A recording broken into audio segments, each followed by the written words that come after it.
మా బాబు మా పెళ్లి రోజు మాకు ఇచ్చినటువంటి గిఫ్ట్ ఏంటో చూద్దామా. అది చూసి నేనైతే ఎక్స్పెక్ట్ చేశాను మా బాబు బయటికి వెళ్తే గిఫ్ట్ ఇవ్వడం కోసమే వెళ్ళుంటాడు అని ఎక్స్పెక్ట్ చేశాను.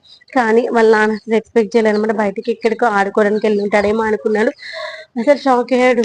షాప్కి ఎలా వెళ్ళాడు, వారి దగ్గర డబ్బులు లేవు కదా, షాప్ అడ్రస్ తెలియదు కదా, ఎలా అని. మనసుంటే మార్గం ఉంటుంది చూసారా. వారికి షాప్ ఎక్కడో తెలియదు, ఎక్కడ దొరుకుతాయో తెలియదు, ఏది తీసుకోవాలో తెలియదు, కానీ షాప్కి వెళ్ళి డిసైడ్ చేసి తీసుకొచ్చారు. చాలా బాగుంది. కపుల్స్ ఉన్నటువంటిది ఒక సీనరీ అనేది గిఫ్ట్ అండి, వన్ డెకరేటివ్ ఐటమ్ తీసుకొచ్చాడు. ఆ షాప్కి వెళ్ళేసి అడిగితే వాళ్ళు ఫోటో ఫ్రేమ్స్ చూపించారంట. ఫోటో ఫ్రేమ్స్ వద్దు అని చెప్పారంట. అప్పటికి షాప్స్ వాళ్ళు అన్నారంట, నువ్వెందుకు వచ్చావు బాబు, ఇంట్లో వాళ్ళు పెద్దవాళ్ళని తీసుకురాకపోయావు, నేను పెద్దోడిని అని చెప్పారంట. చాలా హ్యాపీ అనిపించింది.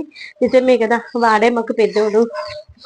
తర్వాత మేమైతే ఇంకా కేక్ కటింగ్స్ అలాంటివి ఏమీ చేయము, ఎందుకంటే ఆ రోజైతే నేను నాన్ వెజ్ తినను, ఎందుకంటే మాఘమాసం కాబట్టి. నా బర్త్డేకైనా, మా ఆయన బర్త్డేకైనా, మా చిన్నోడు బర్త్డేకైనా, మా మ్యారేజ్ డేకైనా, ఎప్పుడైనా నాకైతే ఫాస్టింగ్సే ఉంటాయి ఆ మంత్స్. నేను అసలు నాన్ వెజ్ తినను కాబట్టి ఒకవేళ అవుటింగ్ వెళ్ళినా, బయటికి వెళ్ళినా కానీ నాన్ వెజ్ అయితే ప్రిఫర్ చేయరనమాట. కాబట్టి వీలైనంత వరకు ఇంట్లో ఫుడ్ తినడానికి ప్రిఫర్ చేస్తాం. ఓన్లీ మా హస్బెండ్ బర్త్డేకి వెళ్ళినప్పుడు మాత్రమే నాన్ వెజ్ తింటాం.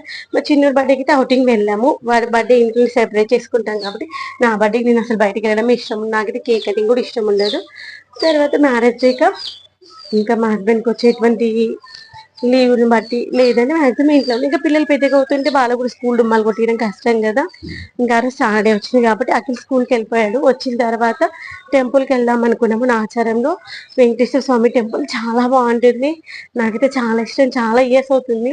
పెళ్లికి ముందైతే ఎవ్రీ సాటర్డే తర్వాత ప్రతి ఫెస్టివల్కి అక్కడికి వెళ్ళే వాళ్ళము. అక్కడికి వెళ్దామని అనుకున్నాము, ప్లాన్ చేసుకున్నాము, వెళ్ళాం. కానీ ఆ రోజైతే టెంపుల్కి వెళ్ళడానికి కుదరలేదు. ఇక వచ్చిన స్కూల్కి వెళ్ళి వచ్చిన తర్వాత లంచ్ అయిపోయినాక ఇంక ఈవినింగ్ అయితే వెళ్ళాము. స్టేడియంలో మ్యాచ్ ఉంటే మ్యాచ్ కి టికెట్స్ దొరికినాయి అనమాట. అయితే మ్యాచ్ చూడడానికి వెళ్ళాం. ఇప్పటివరకు ఎప్పుడు స్టేడియం తీసుకెళ్ళలేదు కదా మా చిన్నోని. వారికి క్రికెట్ అంటే చాలా ఇష్టం. స్టేడియం అంటే ఎలా ఉంటుంది, స్టేడియంస్ లో మ్యాచ్ ఎలా ఆడుతుందో చూపిద్దాం అనేసి అయితే స్టేడియంకి వెళ్ళాము. మ్యాచ్ చూసేసి వచ్చేటప్పుడు రిటర్న్ లోనైతే క్రీమ్ స్టోర్కి వెళ్ళేసి ఐస్ క్రీమ్ తినేసి అయితే వచ్చామన్నమాట. పిల్లలు చిన్న చిన్న సర్ప్రైజ్ ఇస్తే తల్లిదండ్రులకు చాలా సంతోషాన్ని ఇస్తుంది కదా. మా వాళ్ళు చిన్నప్పుడు ఎంత బుద్ధిగా ఉన్నారు, అసలు ఇప్పుడు కూడా